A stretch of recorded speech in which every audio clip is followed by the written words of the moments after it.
Ayun na, maayong adlaw sa tanan. Maayong adlaw sa atong mga kaigsunan diha sa pagtuo ni Kristo.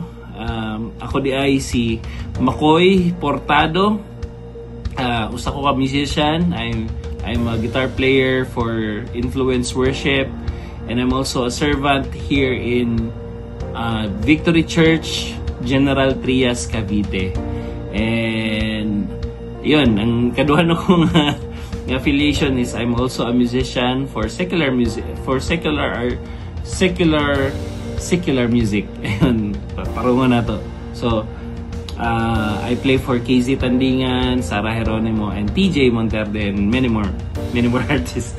But anyway, ayun, muna akong trabaho, I play for those artists, and I play for as a worship band na Influence, and I'm also a servant, and nag-serve ko sa church namo diri sa General Trias, Cavite. And ayun, how you met Jesus and how He transformed you. I met Jesus siguro sa akong pagkahinumdum way back in 2001 or 2. I was 12 ata. And growing up pod nga na ako perminti sa Sunday school, bata pa lang ko 4 or 5 na ako sa Sunday school. And at the age of 12, kaya intern ako part sa young people, na-appeal ako sa young people. So natakil nga, you have to receive Christ and you have to accept Him as your personal Savior. Yeah. So by that time, ayun, 2001 ata, gireceive na ako si Jesus Christ as my personal Savior. And how He transformed me, wow, siguro adlaw-adlaw ginaparemind ko sa Ginoo kung unsa siya kamaayo, unsa kadako iyang love ug iyang grasya sa kuha. And siguro dako tungod kay nagdako ko sa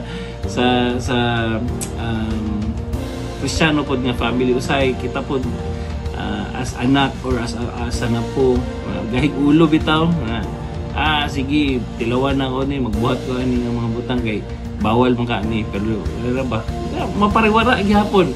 Pero tungod kay ang Ginoo dili gyud niya plano nga ang imong kinabuhi maput into waste. So yeah, everyday ginabago sa Ginoo akong kasing-kasing. Everyday na challenges, everyday maka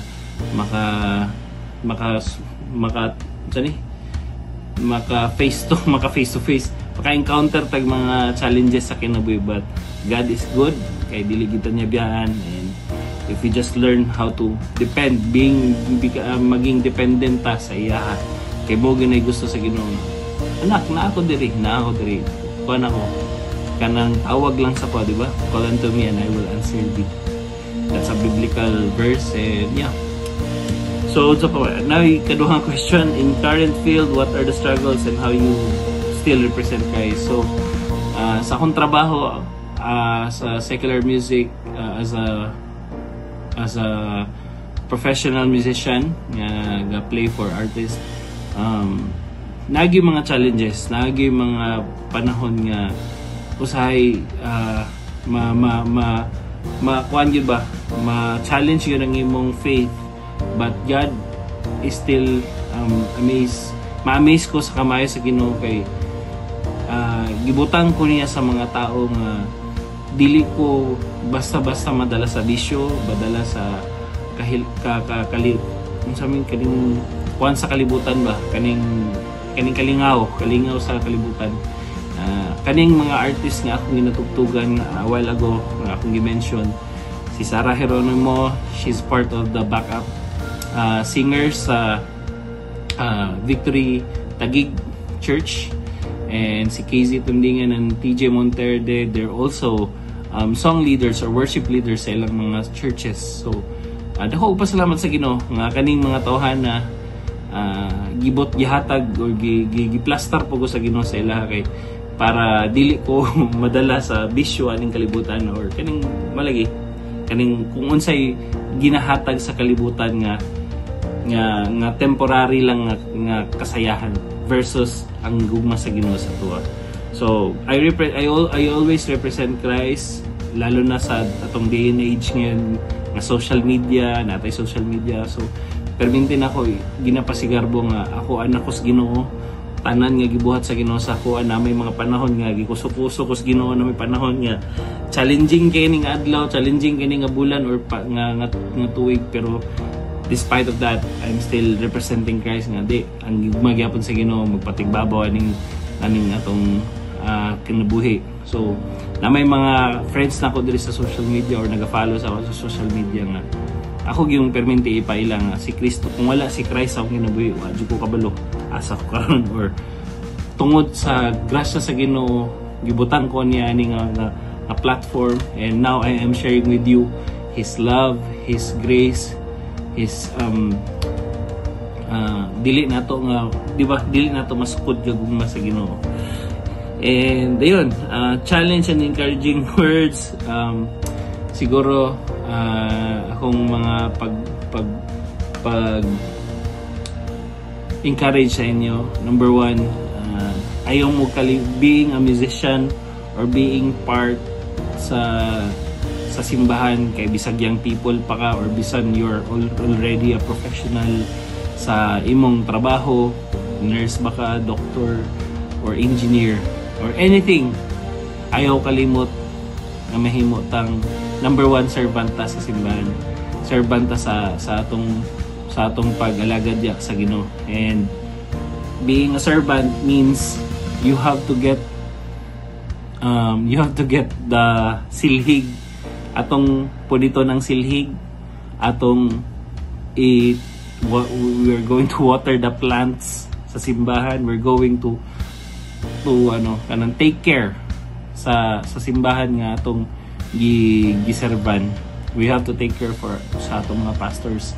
So nganong nako ni natakil kay number one, nakalimutan na kay ni or nalimtan na ni siya nga culture sa atong generation karon. Ako nagdako ko sa church nga every Saturday gapanglaba mi og kortina, kay pagka Sunday gamito ng kortina ana kanya.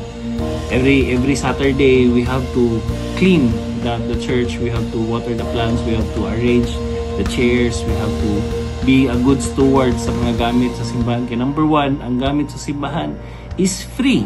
Gipalit ni pastor, gidonate ni pastora, or gidonate sa mga elders, or gidonate sa mga members, and then kita as part sa music team maneglect usay ang atong kuan ba kanang grateful bitaw, dili ta mahimong good steward sa mga gamit, kay again dili man ako sa simbahan man ni. So we have to take care of those things para budugay ug para magamit pud sa sumunuray nga mga henerasyon.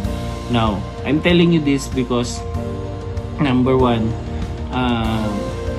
kailangan nato makabalot ta mag-save up og kwarta para pag-abot sa panahon nga naputulan og string ang guitar, then nakay mapulot sa ibong gi-save na. Dili na si pastor mo palit sa bag-og string sa guitar, kay free lagi ang gamit.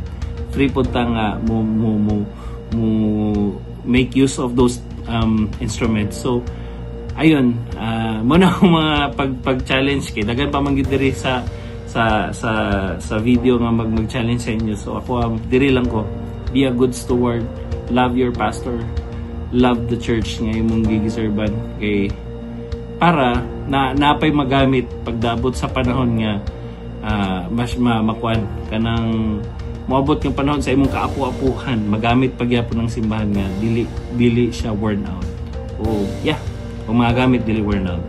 So anyway, mayong nga adlaw again sa inyong tanan, and ako mga pagampo nga nagkita ay ta sa dalan, ug ang pinaka-importante pod magkita ay ta sa langit, kay wala na tayo laing buhaton sa langit kundi magdaig, magkanta, magsimba diha sa atong buhi nga Dios. So, mayong adlaw, amping.